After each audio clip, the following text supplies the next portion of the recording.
what do you believe to be the 2 to 3 things that HR will need to do to really add business value as we hopefully come out of the pandemic in the coming months and year? You know, David, it's a great question, and I think one of the gifts of the pandemic, I would say, is that HR has had a seat at the table in a way that it hadn't previously. And it's not that it couldn't have the seat, but I remember, and you've probably had Lena Nair on your podcast at some point. Yeah.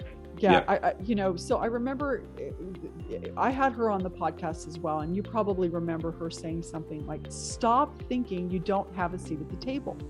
You do have a seat at the table, but you have to take your seat at the table.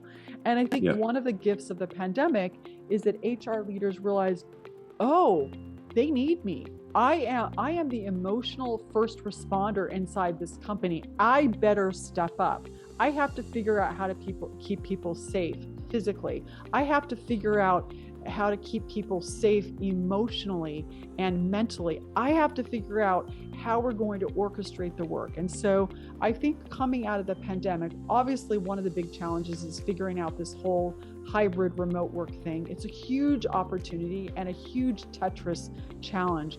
But to me, the biggest piece of it is now that you've experienced having a seat at the table, take that initiative, be that partner. I also interviewed, and you probably have had him on as well, is Johnny C. Taylor from the SHRM.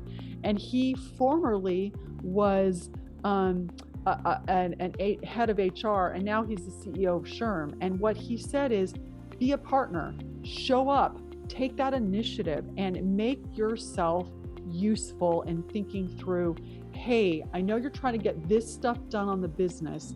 Let me talk to you about how our people strategy in order to get that stuff done, which goes back to what I said earlier. We're trying to grow our business, but we all know, and let me say one more thing on this, because I think this is important. In order to grow our business, we have to grow ourselves and grow our people. And I'm going to give you this statistic because I think this is so powerful for any HR leader to convey to any CEO they are working with anywhere. Aegon Zender did a study.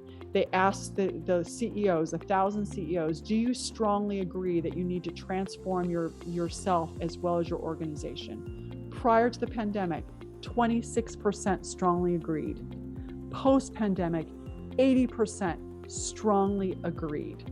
And so what that means now is people as an HR leader, if you can help your CEO transform, that's going to create a space for your people to transform. And if your people transform, your organization will transform. Okay, am I pounding the table hard enough, David? It's a huge opportunity for HR as a profession, and CHROs as leaders within the business to grasp, isn't it?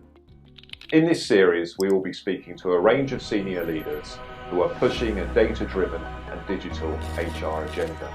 Make sure that you subscribe via your podcast app of choice and also via our YouTube channel for free and regular interviews with the digital HR leaders of the future.